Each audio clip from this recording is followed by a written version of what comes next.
Je vais vous parler des émetteurs et des récepteurs dans la dialectique de la validation et de la confirmation et de la pratique. En fait, il faut insister sur le fait que les récepteurs instrumentalisent les émetteurs. Je le dis à plusieurs reprises. Ils se servent des émetteurs et ils leur imposent quelque part leur loi.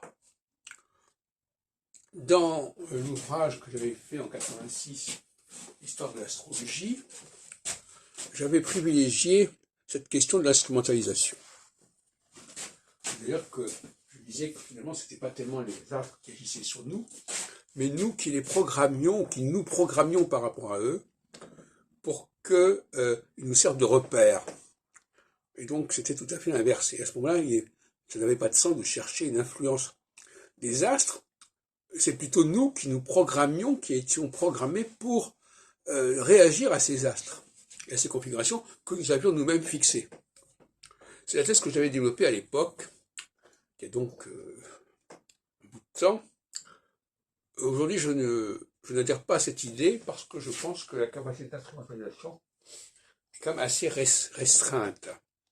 Et donc, je pense que tout ça relève plutôt de ce que j'appellerais problématique technique. C'est-à-dire que voilà, quand j'organise une structure, eh bien, je détermine le rôle des différents matériaux. Donc, c'est encore plus simple que le simple fait de se programmer. Alors, c'est pas ça dont je veux parler maintenant.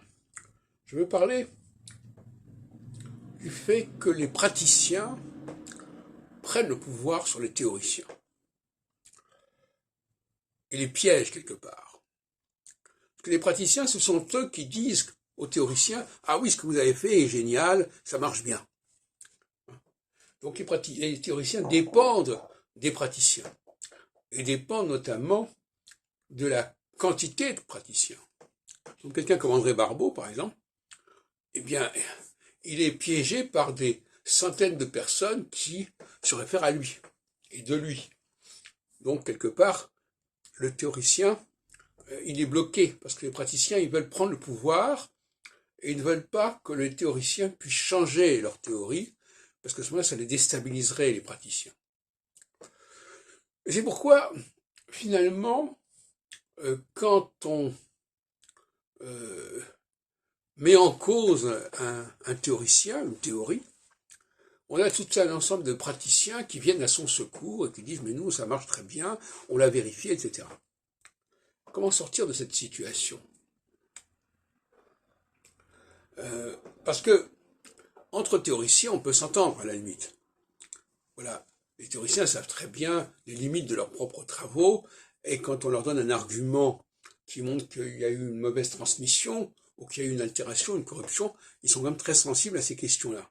Par contre, le praticien, lui, c'est pas son problème, il se situe à un autre plan, sur un autre plan, et donc lui, ce qui l'intéresse, c'est d'avoir le pouvoir, de garder le pouvoir, et donc d'être la clé de la vérité et de la validité.